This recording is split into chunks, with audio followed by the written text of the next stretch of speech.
Hello and welcome to another episode of Under the Rock. I'm Jake. And I'm Angie. Today on Under the Rock, we will cover events that have recently taken place at the school this spring. Like the bake-off, spring sports, the choir trip, and more. During the spring season, local school events have made outstanding plays this season, as our upcoming story announces. It will be a great loss for some since seniors are leaving. However, the present seniors have high expectations for athletes playing next year.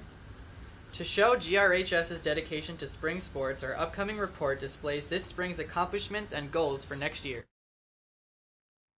Although it's been a year of great success for Glen Rock High School athletics, no team yet has found a way to finish. Both our football and ice hockey teams came one game short of a state championship. Follow us as we take a look around the horn to see what our Glen Rock High School athletes are looking to do this season.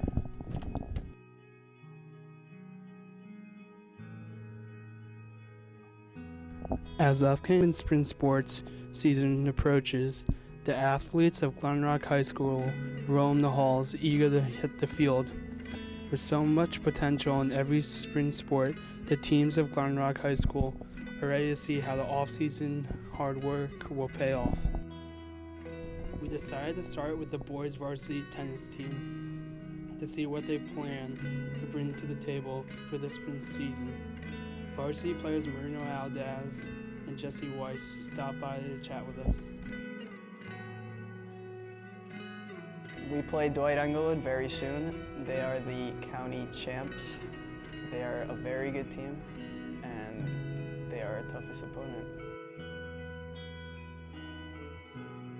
Coach Zimmerman is very supportive during practices and matches. If you're ever in a tough spot in a match, she's always there to give you advice and just boost your spirits and support you. And when you're down, if you lose, she's always there just to support you and tell you that things are going to be okay.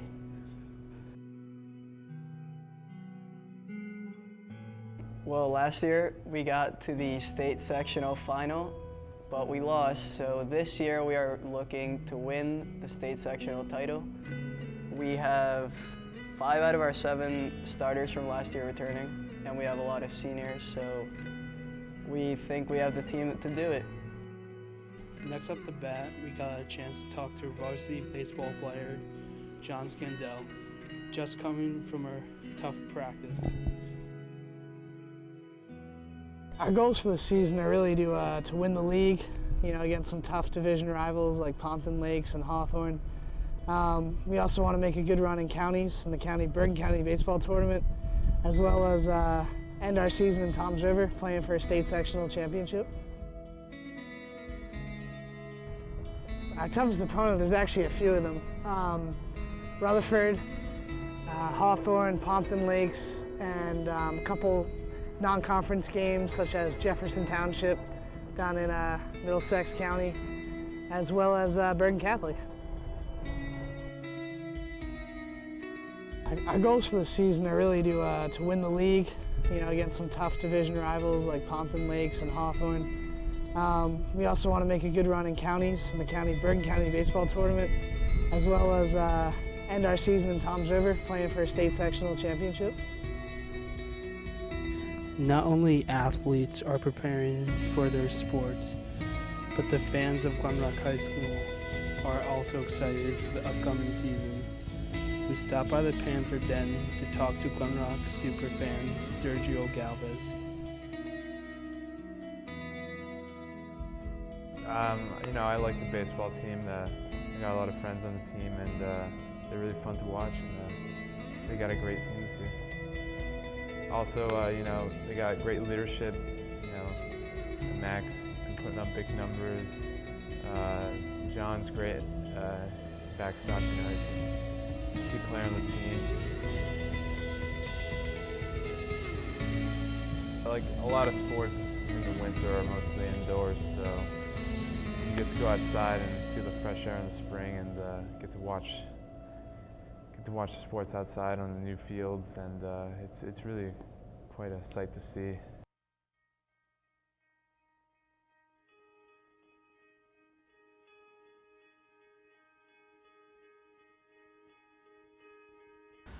Well, I don't know about you, Angie, but I believe our athletes had deserved a nice treat after the hard work they committed over the spring. Oh, I know. Actually, there happened to be a bake-off, Jake. I'm sure our school athletes grabbed a treat there. Yes, I heard about it at school. Some of the treats, such as the macaroons, cupcakes, and cookies, were made for the competition. The money gained at the bake-off was used for fundraising for Class 2018. What's your favorite treat? On Friday, April 22nd, the GRHS sophomore class hosted a GRHS bake-off. Students and teachers were able to bring in a baked good, and during lunch for $3, students and teachers were able to sample the different treats, then after vote for which one they thought was the best. All the money raised went towards the sophomore class. The teachers supervising the event were Mr. Porciello and Miss Stoller. All of the teachers, students, and everyone else involved enjoyed and had a good time. Miss Stoller, one of the teachers running the event, said that she likes the idea of the bake-off because it gives the students an opportunity to be creative, and rather than just setting up a table and selling baked goods, students can compete for a prize against each other and have a good time.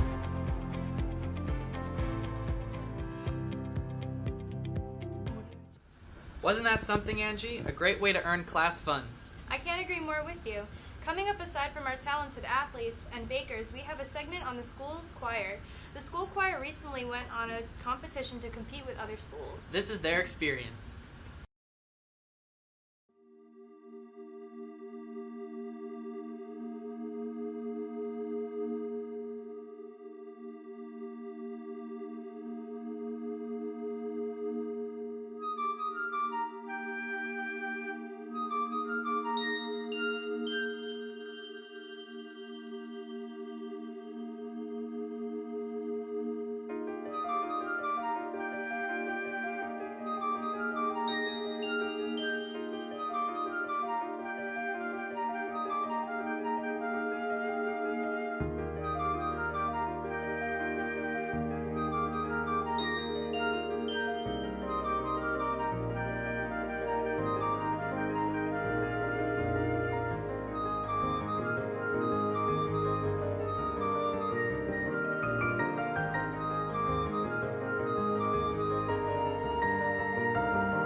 All this talent, yet no one to focus it on, Angie.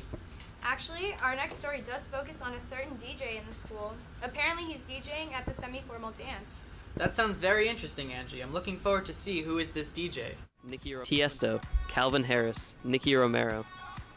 Do any of these names sound familiar? These are the names of some common DJs, or disc jockeys. These people and many more make their living by producing electronic dance music, which is rapidly growing popularity with people around the world. One of the DJs previously stated, Calvin Harris, can even rack up $200,000 a night. Meet Pat Besser, a student by day and a DJ by night. Pat is a sophomore at Glen Rock High School who is currently living the disc jockey life. Vincent Carrillo and I, Luke Brangaccio, will be getting to know some more about Pat Besser and his experiences as a DJ.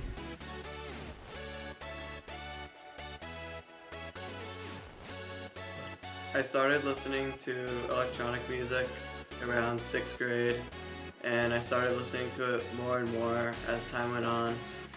And over the past few years, I started forming my own tastes in genres and artists and stuff like that. Recently, Pat discovered he and his fellow DJ and childhood friend Mark Hilson will be DJing the sophomore semi-formal dance. We were very interested to hear more about how Pat and Mark feel about this job. I spent multiple days over spring break selecting tracks from many different genres to play, and then me and Mark arranged them into a rough order. Pat is a very experienced DJ with plenty of talent and potential. Although it is very time-consuming work, Pat continues to stick with making his own music and plans on creating electronic dance music for the foreseeable future. Amazing talent among students at GRHS. Yeah, I know. And especially these bakers we have. We have another report apparently on cupcakes. These cupcakes are inspired by Harry Potter, in fact.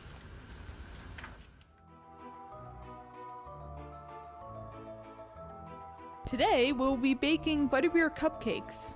These cupcakes are guaranteed to apparate these yummy treats. This is what you'll need in your cauldron. 1.5 teaspoons of baking powder, 1/2 teaspoon of baking soda, a pinch of salt, 1/2 cup or 1 stick of unsalted butter, 1 cup of dark brown sugar, 3 large eggs, 2 teaspoons of vanilla extract, 1 teaspoon of butter flavoring, 1/2 cup of buttermilk, and 1/2 cup of cream soda. Before we begin, we need to preheat your oven to 350 degrees.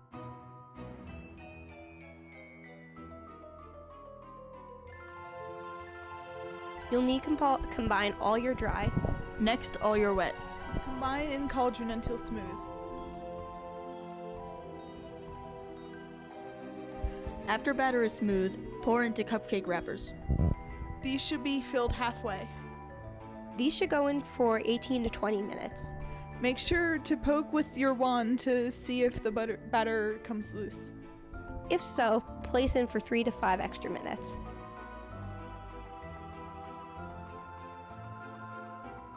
For the ganache, you will need 11 ounces or 1 package of butterscotch chips and 1 cup of heavy cream.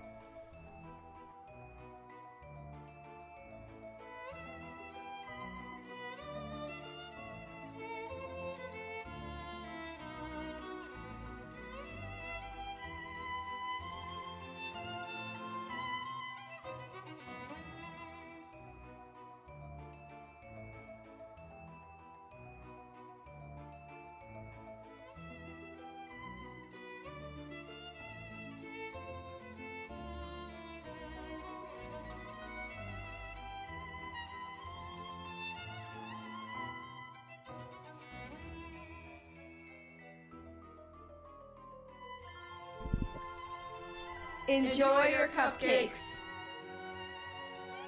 Those look so delicious that I might make a batch. Well, I hope you give them all of you to me. I deserve some after those PARCC exams. You are so lucky to be a senior. Well, how about that day the PARCC exams didn't work? In this report, we learn what happened that day.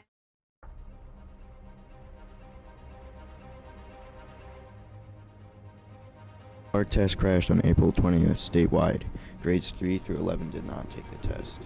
The PARCC is used to see how kids are doing in certain areas and set a standard for the average student and allows you to compare. The PARCC was not working on April 20th due to technical problems. We wanted to know what students thought about the PARCC being postponed and the PARCC in general.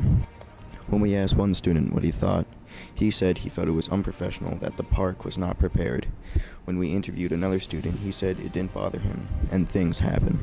Other students also say the PARCC was too long and should be cut down. The PARCC administrators said they don't know how it happened and apologized. They said it should be fixed for April 21st. The PARCC was fixed the following morning.